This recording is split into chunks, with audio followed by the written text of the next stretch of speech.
করি তোমরা সবাই ভালো আছো। আমিও ভীষণ ভালো। তো আজকে আমি বানিয়েছি পটলের চপ, আর তার সাথে সাথে চপও বানিয়েছি, আর কুমড়ো ফুলের বড়াও বানিয়েছি। আর এগুলো বানিয়েছি তো তোমাদেরকে সেগুলো দেখাবো।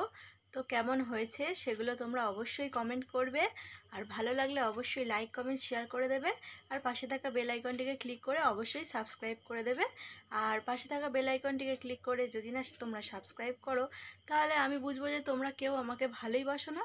কারণ আমি অনেক কষ্ট করে ভিডিও করছি, আর তোমরাই সাপোর্ট করো, তাই জন্য আমি এতটা দূর এগিয়ে এসেছি। আর তোমরা যদি মাঝপথ থেকে আমাকে সাপোর্ট করা বন্ধ করে দাও, তো আমি আর এগিয়ে যেতে আর পারবো না। তো তোমাদের কাছে একান্ত অনুরোধ যে তোমরা আমাকে প্লিজ সাপোর্ট করো, আর আমার ভিডিওগুলো দেখো, অবশ্যই তোমাদের ভালো লাগবে। আর তো সেটা বানিয়েছি আমি, আমার হাজব্যান্ড আর দাদা তিনজনে মিলে বানিয়েছি। ওরা একটু সাহায্য করেছে আর আমি সেগুলোকে করেছি। তো তোমাদেরকে দেখাবো কেমন হয়েছে, সেটা তোমরা অবশ্যই বলবে। আর বাড়িতে ট্রাই করতেও পারো যদি তোমাদের ইচ্ছা হয়।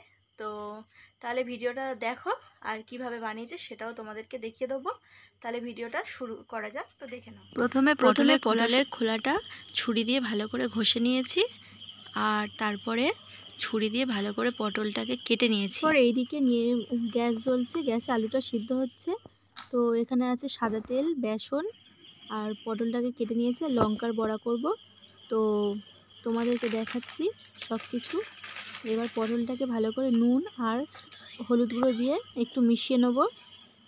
তো দেখতেই পাচ্ছ এরকমভাবে মিশিয়ে নেবে তোমরা সবাই। আর এদিকে লঙ্কার বড়া হবে, তাই জন্য লঙ্কাগুলোকেও নিয়ে নিয়েছি।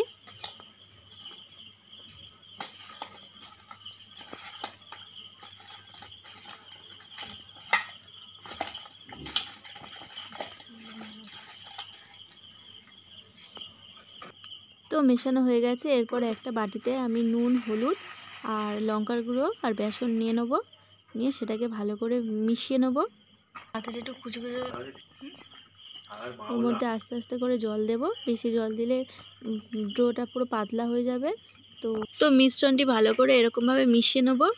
বেশি পাতলা করলে হবে না, ঘন করে মেশাতে হবে।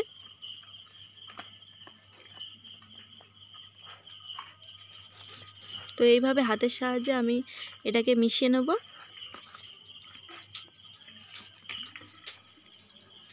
আর এরপর এইদিকে দেখতেই পাচ্ছ তোমরা সবাই যে এগুলো আছে।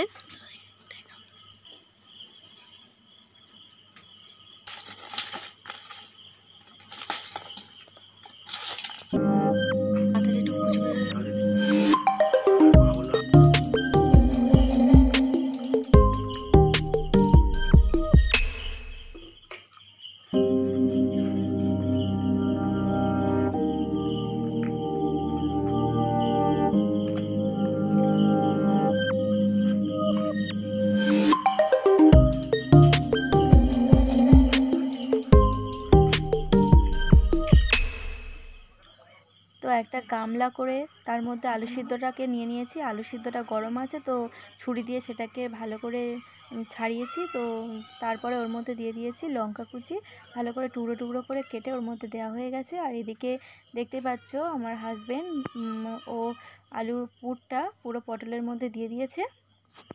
আর পুরটা কিভাবে তৈরি করা হয়েছে সেটাও তোমাদেরকে দেখাচ্ছি, তো তোমরা দেখো। আর পুরটা কেমনভাবে দেওয়া হয়েছে দেখে নিতে পারলে। এদিকে কড়াইটা বসানো হয়ে গিয়েছে। কড়াইটা যতক্ষণ না গরম হবে তো কড়াইটা বসানো থাকবে। তো কড়াইটা গরম হয়ে যাওয়ার পর এর মধ্যে আমি দিয়ে দিচ্ছি সাদা তেল। তো সাদা তেলটা ভালোভাবে গরম করে নিতে হবে। তো দেখতেই পাচ্ছ আমি পরিমাণ মতো সাদা তেল দিয়ে দিয়েছি। তেলটা যতক্ষণ না গরম হবে ততক্ষণ আমাদের ওয়েট করতে হবে।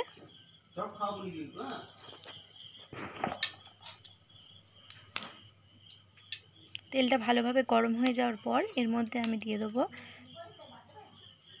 পুরগুলো।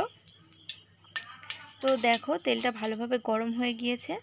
তো এর মধ্যে আমরা এক এক করে সমস্ত পুরগুলো পুর ভরা পটলগুলো দিয়ে দেবো ওর মধ্যে। তো বেসনে তার আগে এখানে তেল যেহেতু গরম হয়ে গেছে, তো এদিকে যে লঙ্কার বড়াগুলো করব, তো একটা একটা করে ছেড়ে দেবো এর মধ্যে। তো তেলের মধ্যে দিয়ে দিয়েছি, দেখতেই পাচ্ছ। বেসনে চুপিয়ে দিয়ে দিয়েছি। তো প্রথমে একটা ট্রাই করলাম, যে দেখলাম যে তেলটা ভালোভাবে গরম হয়ে গিয়েছে কিনা। তো ওই জন্য দেখো আমরা মানে পুরো লঙ্কাগুলো খুবই ঝাল, তো 5টা বানিয়েছিলাম। এরপর দেখতেই পাচ্ছ পটলে পুর ভরা পটলটা বেসনের মধ্যে চোপানো হচ্ছে। তো চুপিয়ে নিয়ে এগুলো সাইড করে রাখা হয়েছিল, যেগুলো করা হবে। সবগুলো পুর ভরা হয়ে গিয়েছে। এদিকে বেসনে ভিজিয়ে এক এক করে দেওয়া হচ্ছে, দেখে নাও তোমরা।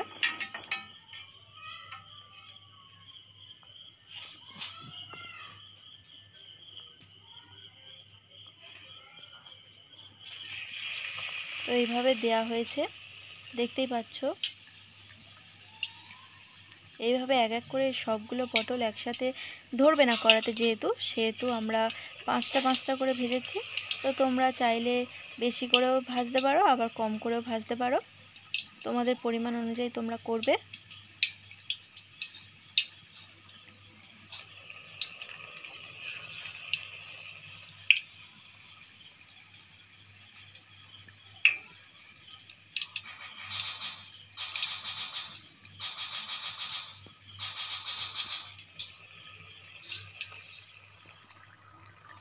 তো 5টা ভাজা হয়ে গেলে আরও বাকি যেগুলো আছে সেগুলোকে অল্প অল্প করে দিয়ে দেবো।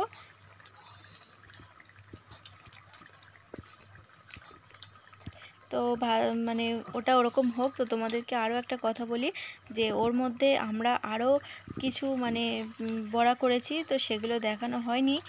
তো তোমাদেরকে বলছি, আরও কিছু আলুর চপ বানানো হয়েছে, আর আলুর চপ বানানো হয়েছে, কুমড়ো ফুলের বড়াও করা হয়েছে।